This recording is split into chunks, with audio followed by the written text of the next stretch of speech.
Eu acho que eu nunca demonstrei nenhum carinho pelo meu Se pai. Se você ficar, eu O saio. que você tá fazendo aqui? Aquele pai que vai na festa do aniversário. Ele nunca liga pra mim. Foi o exemplo do ser humano perfeito. Assim. Eu não tenho assunto com esse ser humano. Eu te criei, isso não basta.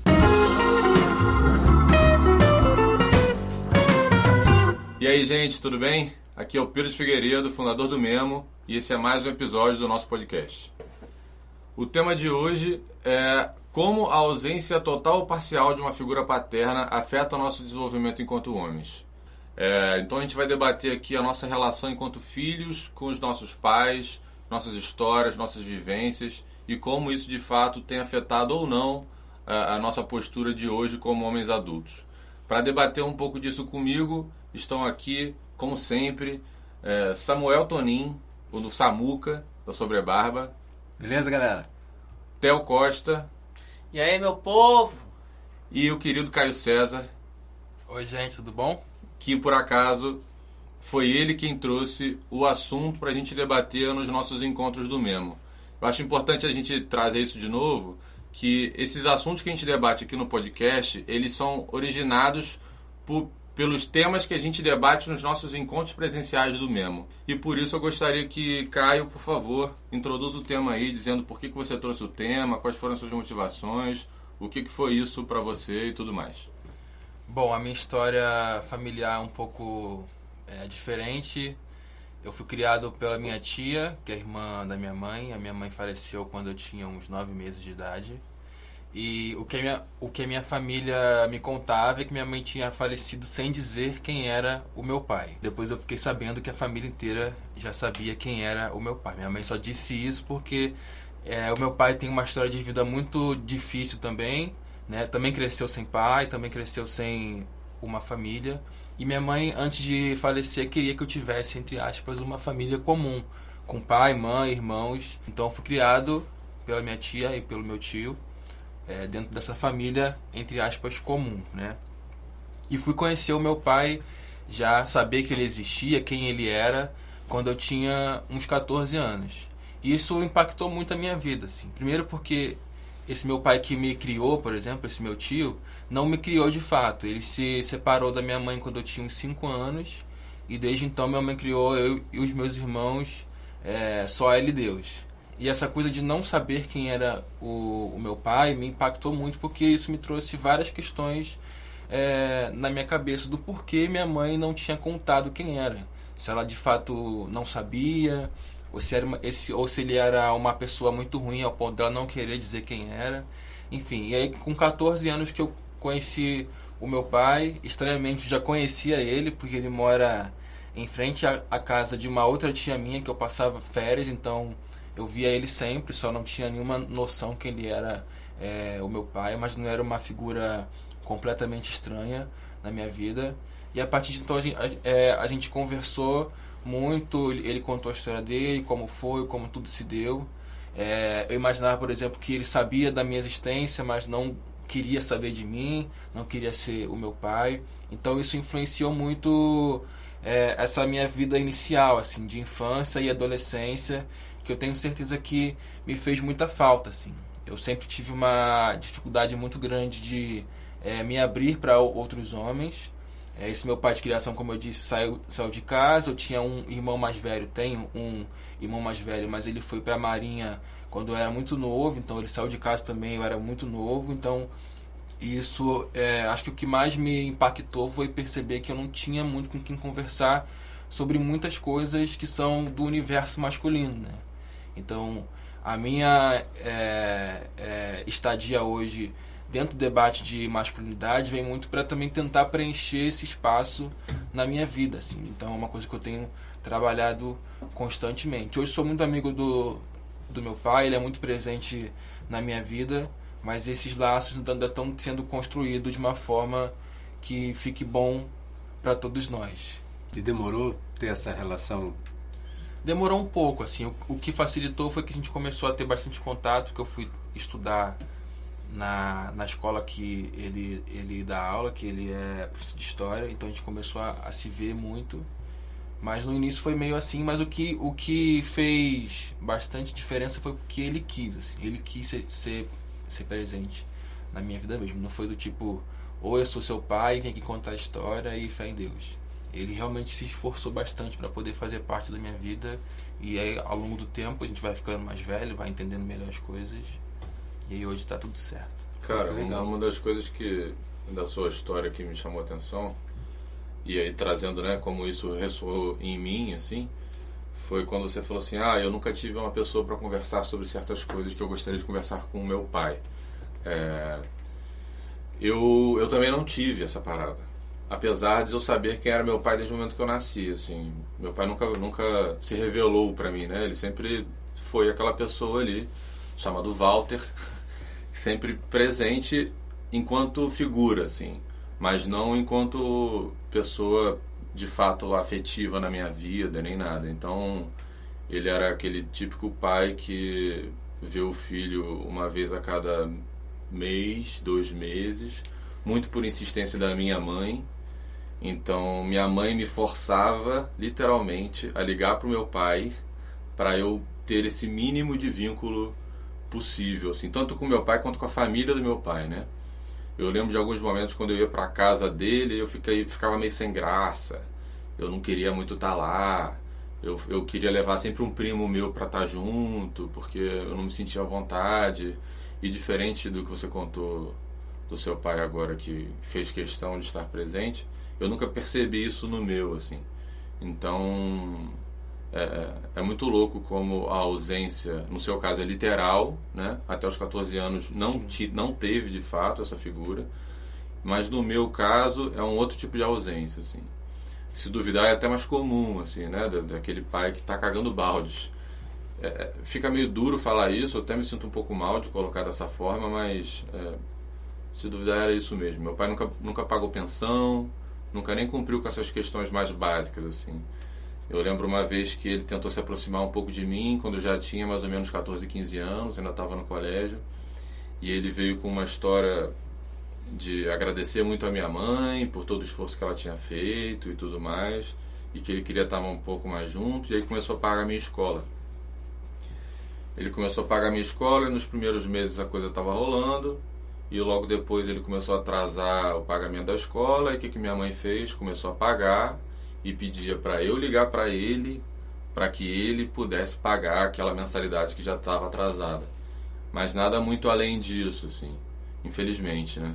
Eu acho que eu nunca demonstrei nenhum carinho pelo meu pai, assim como eu acho que eu também nunca recebi um carinho explícito, tipo, acho que eu nunca troquei um eu te amo com meu pai.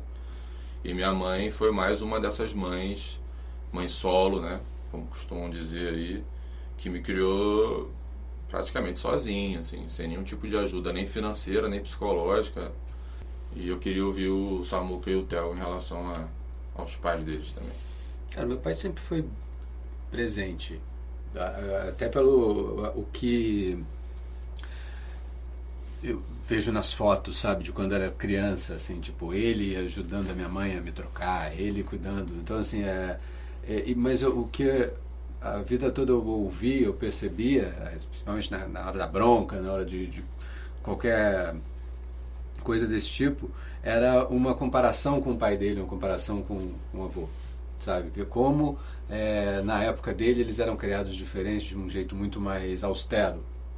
E pra mim aquilo ali já estava sendo uma criação super austera, né? Tipo, eu sou da geração ainda que apanhou. Tenho esse distanciamento de estar ali o meu pai e estar aqui o filho. Não tem uma aproximação muito grande. Essa aproximação só começou a surgir com mais intensidade agora.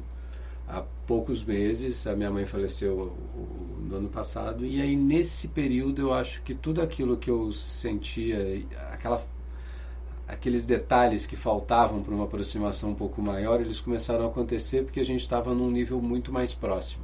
Eu já estou com 40 anos, sabe? Eu lembro quando ele tinha 40 anos. E para mim, nossa, ele era velho quando ele tinha 40 anos. Ele era adulto. Eu não vejo, sabe? Aquela coisa de...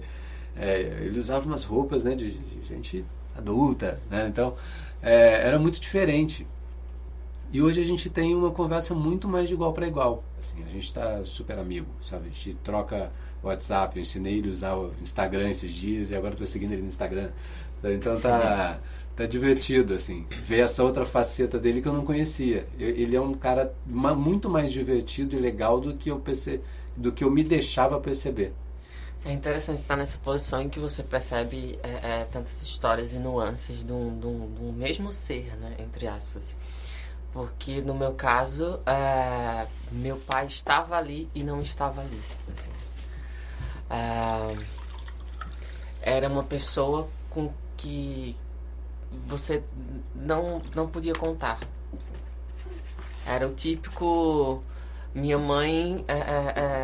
chegava um momento que ela ficava cansada de tantas obrigações e de tantas coisas a fazer e a cuidar, que ela chegava um momento que você pergunta pro seu pai, e aí eu ia lá pro meu pai e eu perguntava, pedia o que quer que seja, e ele pergunta pra sua mãe.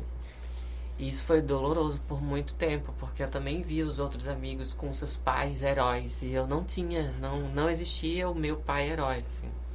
Pois é, mas até que ponto que o pai herói do amigo é realmente o pai herói, né? A gente não tem essa visão de fora, né? Isso. Porque você falando isso, eu comecei a pensar que a outra parte do tema, que é o que a gente está falando, que é assim, o quanto isso influencia e se realmente influencia o nosso desenvolvimento enquanto homens.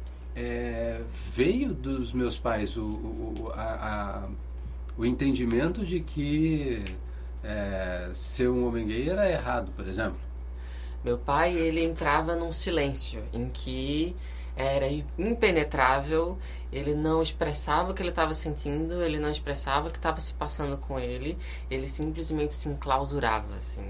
Então, sempre foi motivo de muitas discussões e de muitos problemas na minha família o fato desse silêncio, que também eu compreendi que vem dos meus avós, assim. O meu avô também é uma pessoa que quando está diante de problemas ele simplesmente se silencia. Meu pai é do tipo que silencia, cruza os braços e deixa a coisa acontecer sem tomar partido.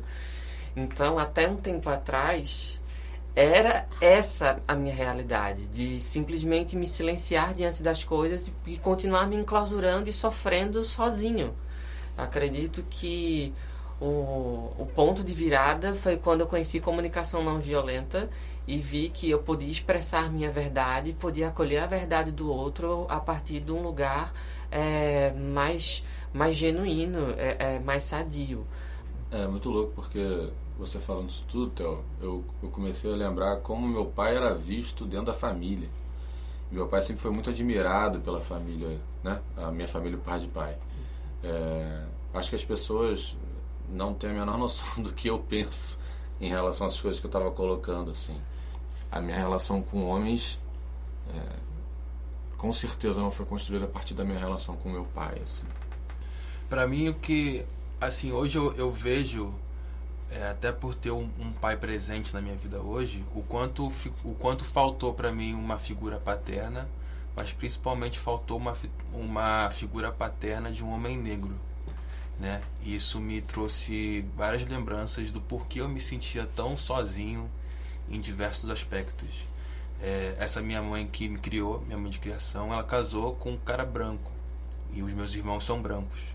Então eu cresci numa família branca, sendo um pontinho negro dentro daquela casa.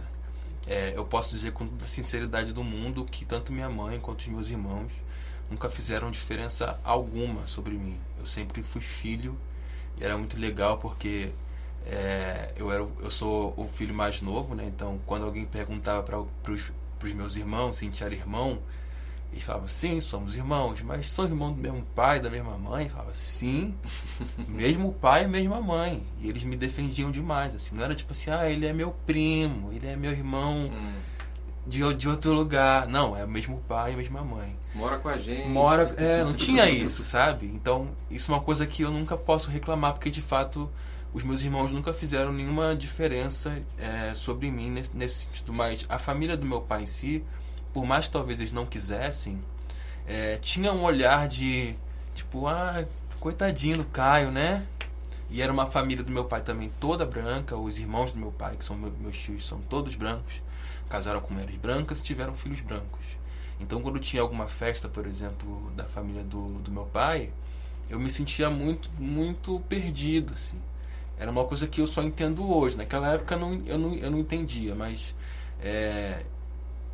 uma coisa que me vem à tona hoje. Então, a partir do momento que eu conheci o meu pai de sangue e pude ter inúmeras conversas com ele sobre homem, e principalmente sobre homem negro, eu pude entender o quanto isso me fez falta. Assim. Talvez se minha mãe ficasse viva, se eles fossem casados, eu teria uma família negra, onde eu pudesse me sentir completamente à vontade e ter um pai, um homem que fosse me entender completamente.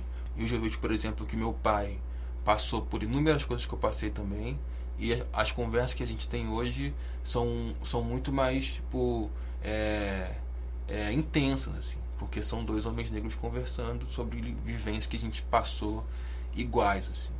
Muito bom, eu queria então aproveitar o gancho que a gente está falando do pai do Caio a todo momento para apresentá-lo, né?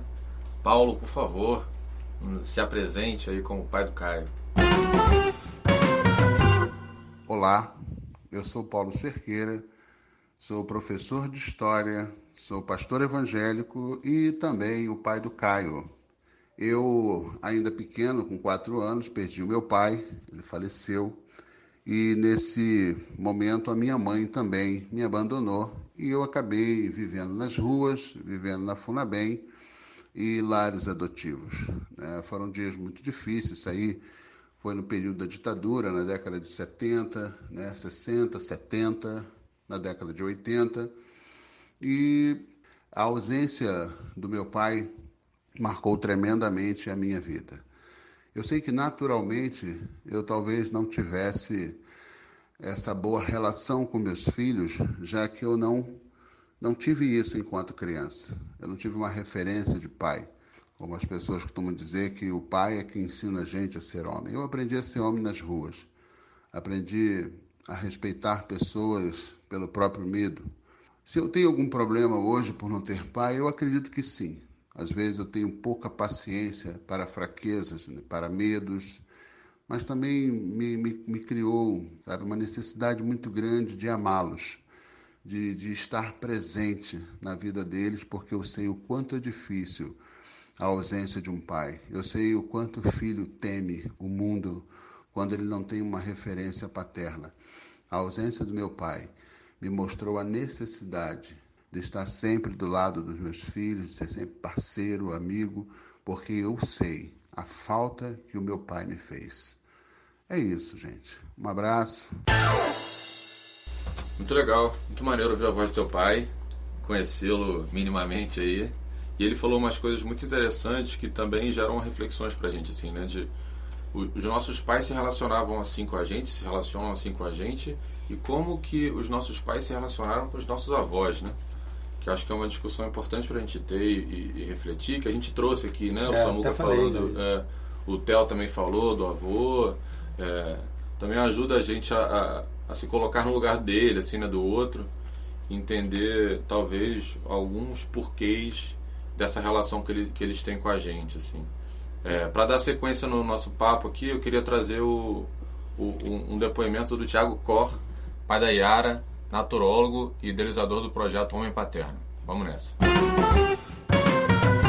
Bom, meu nome é Thiago Cor, sou naturólogo, marido da Bruna, pai da Yara, uma menina fantástica, minha guruzinha.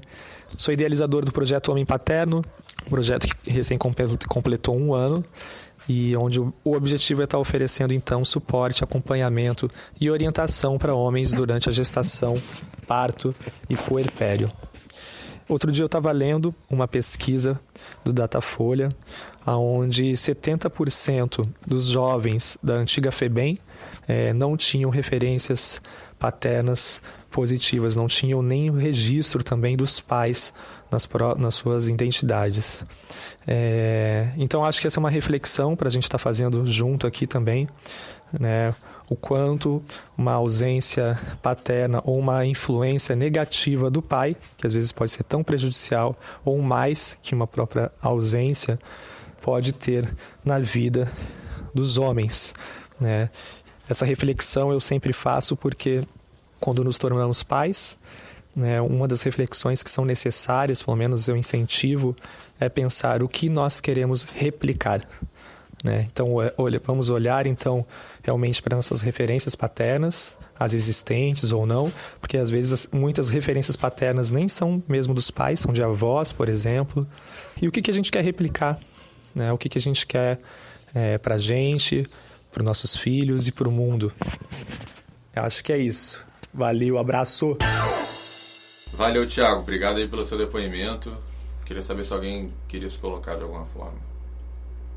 Eu acho que essa questão do que a gente quer replicar é interessante porque, de uma maneira geral, a gente que viveu uma ausência paterna, a gente nem sabe o que replicar, porque basicamente não tem nada para replicar. Por isso que eu acho que é importante, talvez, sempre estar em contato com outros homens, estar em contato com outros pais. Talvez essa coisa do passar para frente e tudo mais não vai vir necessariamente da sua história com seu pai. Vai ser com seu tio, com seu avô, ou com seu amigo que já é pai, e você percebe nele pontos positivos, numa história de vida que você vê em algum filme, na internet. Então acho que é um pouco disso também. É isso, eu concordo 100%. Assim. A gente não tem grandes referências, né? Infelizmente. Assim. Os números de abandono parental no Brasil são gigantescos. Quando eu penso em ser pai, eu gostaria muito de ser pai um dia. Eu fico pensando como seria essa minha relação enquanto pai, assim, pensando na relação que eu não tive com o meu, sabe?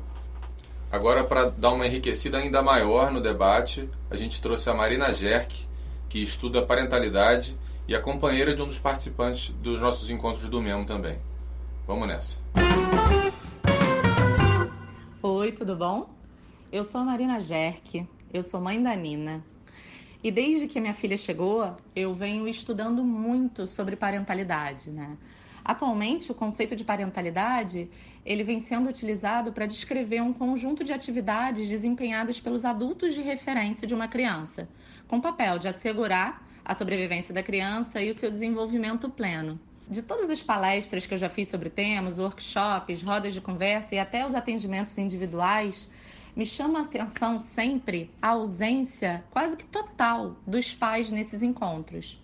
É como se a educação emocional ou a manutenção de relacionamentos positivos fosse uma exclusividade ou uma unanimidade do universo materno apenas. A primeira coisa que me veio em mente foi: o que é ausência, afinal? Porque se a ausência parcial ou total da figura paterna for de afeto, eu acredito que a gente pode suprir, independentemente do gênero. Até porque nem todas as famílias, partindo do ponto de vista social do conceito de família e não do conceito biológico, são formadas por um pai ou uma mãe.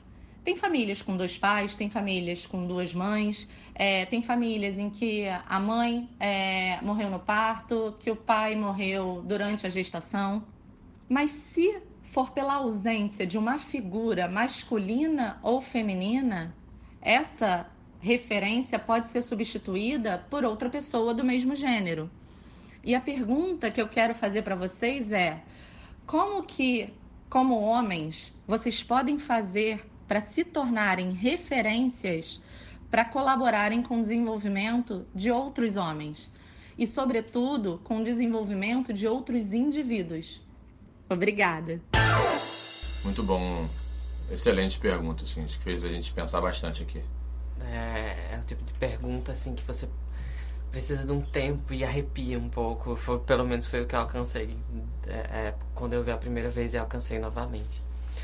Definitivamente eu vou me colocar numa posição de participante do Memo, e eu entendo que criar espaços de troca, de escuta entre homens, para que eles mesmos percebam a partir de si mesmos, das próprias histórias, como eles lidam com si mesmos, com as suas relações e, consequentemente, com seu entorno e com a sociedade.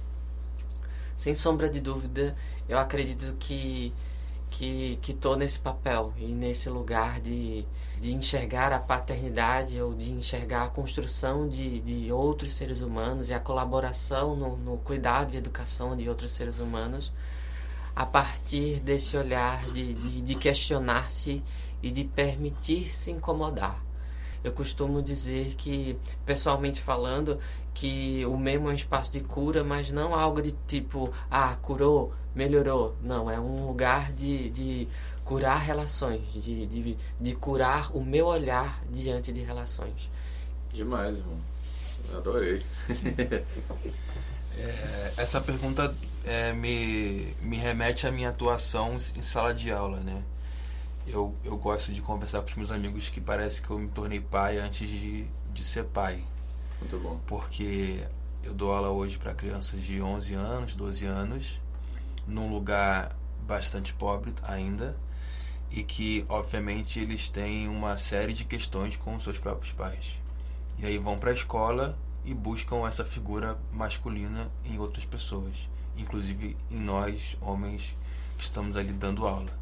Então, a primeira vez que eu me choquei com isso foi em 2016, quando o aluno meu do 6º ano disse pra mim que ele queria muito que eu fosse o pai dele. Inclusive, ele falou que se eu quisesse, ele conseguia o celular da mãe dele. Que a mãe dele tava solteira. Eu falei, não, meu filho, a gente pode construir isso de outra forma. Mas incluir sua mãe, não. Sua mãe nem deve saber disso. Mas é muito interessante pensar como isso é meio triste, né? Você perceber que um garoto de 10 anos, e eu tinha, 21, e ele queria ser meu filho a partir daí. A gente percebe o quanto a nossa atuação vai além de dar uma matéria, vai além de explicar um conteúdo. Você está ali numa figura masculina de importância muito grande, tanto para os meninos quanto para as meninas, mas principalmente para os meninos. Muito foda, cara. Você falou de professores, né, como professor que é, e eu lembrei de treinadores também, de escolinha de futebol, de escolinha de judô, sabe assim? Esses caras têm uma influência nas mãos, assim, justamente como a que você estava trazendo, sabe? Cara, eles têm um papel determinante na criação dessas pessoas também, como uma referência masculina. Tem até aquele vídeo que você traz, e que a gente já trocou ideia muito sobre... Quer falar um pouco sobre, cara? Tem um vídeo na internet, para quem quiser pesquisar no YouTube. Basicamente... A gente coloca o link depois lá nos créditos do nosso... Isso. Ok. Basicamente é um teste de judô, karatê, eu não lembro. E o garoto está tentando quebrar uma placa de madeira com a mão esquerda. E aí ele tenta várias vezes e ele não consegue quebrar. E a mão dele começa a doer e ele começa a chorar. E aí o mestre dele para, né, e pergunta para ele por que ele está chorando. E pergunta isso 5 vezes até ele dizer que está chorando porque a mão dele estava doendo, que era óbvio. Mas o que me chama a atenção é que ele faz questão de perguntar primeiramente. E ajoelha, olha no mesmo nível do menino e diz para ele que é normal chorar porque homens choram e que chorar é bom porque ajuda ele a lidar com aquela emoção. Então sempre que ele tiver vontade de chorar, que ele pode chorar sim. Esse vídeo é incrível assim, e mostra como esses exemplos são fundamentais para a criação de meninos mais saudáveis, assim, mais saudáveis de uma maneira sentimental mesmo. E como podem se tornar uma referência, como a Marina estava trazendo. Exatamente. Independente de serem pais, como você colocou na história com um garoto de 10 anos, esse professor de karatê, sei lá, também pode ter se colocado como uma boa referência masculina para esse menino, sabe? Eu acho que pelo que você me trouxe, Caio, e para mim faz todo sentido, a gente precisa cada vez mais de espaços em que a gente celebre o outro, ao mesmo tempo que a gente também precisa criar espaços para que as emoções possam ser cuidadas, para que o choro seja livre, sem julgamento. Então, Marshall Rosenberg, que é o criador da comunicação não violenta, ele diz que a verdade aflora em ambientes não punitivos. Então, se a gente passa a cuidar de uma cultura em que a gente cria espaços tanto de celebração, ao mesmo tempo em que a gente também cuida desses espaços de dor que também existem, Então, sem sombra de dúvida, a gente está dentro de um processo de autoconhecimento e que a gente pode não só se tornar referência, como favorecer a referência para esses seres humanos que estão chegando agora e estão se desenvolvendo na infância, adolescência, enfim.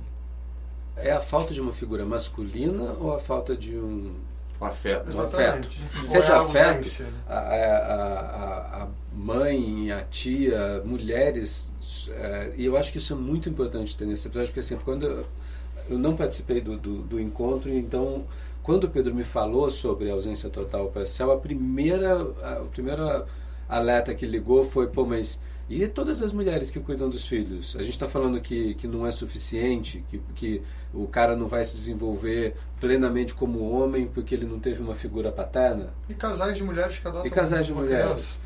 A primeira impressão que dá é isso, assim, tipo, pô, mas os caras não estão considerando que 2 mulheres podem cuidar de um filho? Um filho não vai ser pleno 100% porque ele não teve uma figura paterna?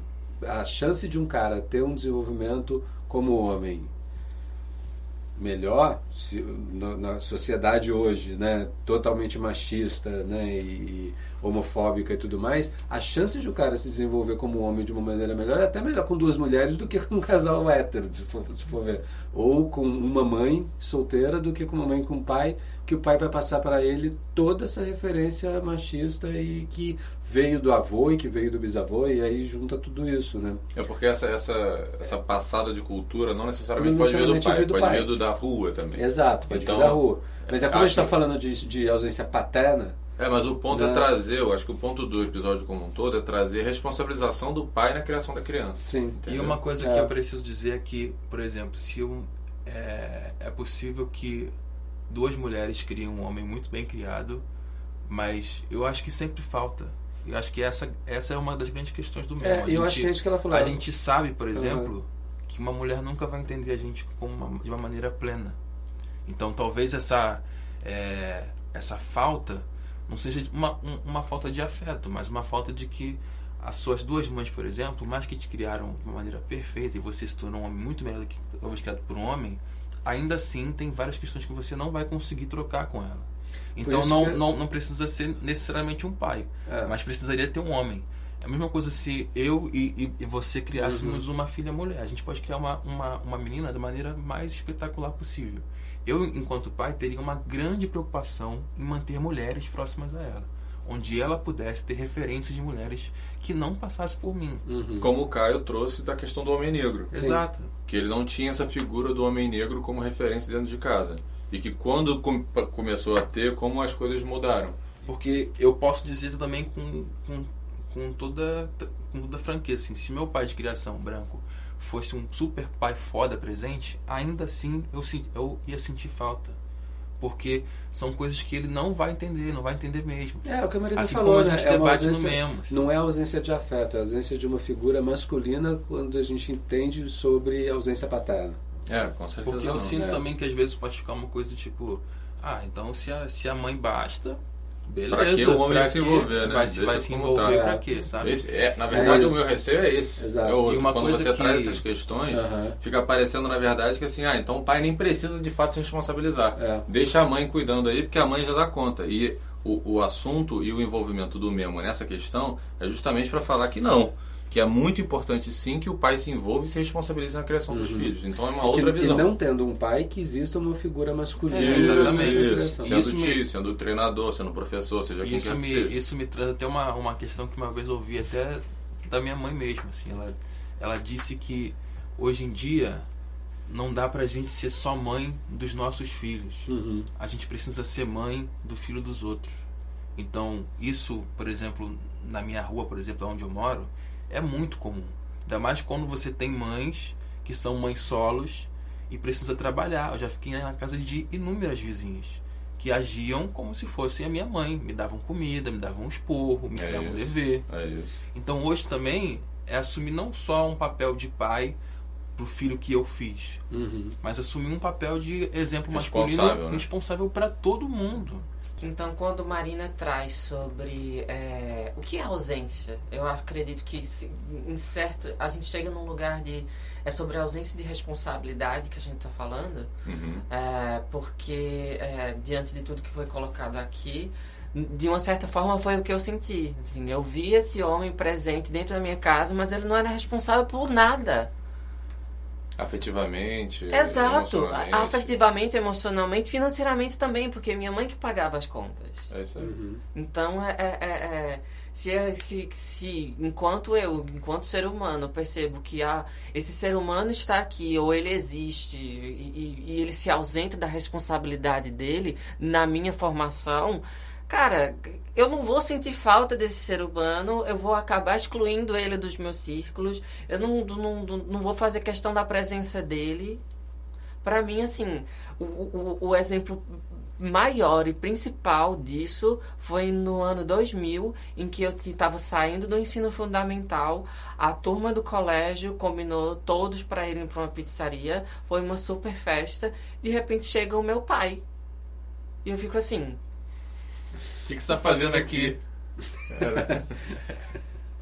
Foi exatamente o que eu perguntei. E aí ele, não, eu vim pra cá porque eu não lembro o que foi que ele falou. Eu disse, então... Eu acordei hoje e quis ser seu pai. Isso! Aí eu olhei pra ele e disse assim, se você ficar, eu saio. E foi a maior ruptura da nossa relação. Assim, pra mim, foi o momento em que a gente selou um distanciamento eterno.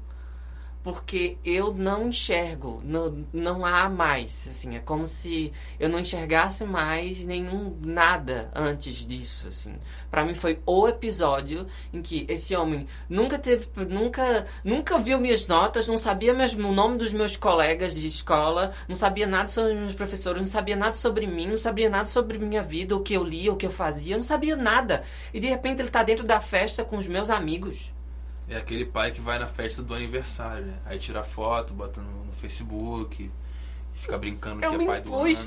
Foi um momento que eu pude dizer, eu olhei pra ele e disse, não, se você ficar, eu vou embora, porque esse espaço é meu.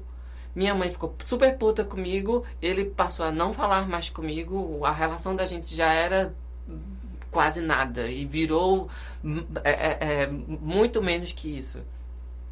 E até hoje, infelizmente, é assim. Eu não tenho o número de celular do meu pai, eu não sei qual é o número de celular dele, ele nunca liga pra mim, eu não tenho assunto com esse ser humano. Justamente porque não fez parte da sua vida em momento algum. Não, é bem isso. Agora eu entendo quando a ausência de responsabilidade é isso. Ele não se colocou responsável sobre nenhum momento.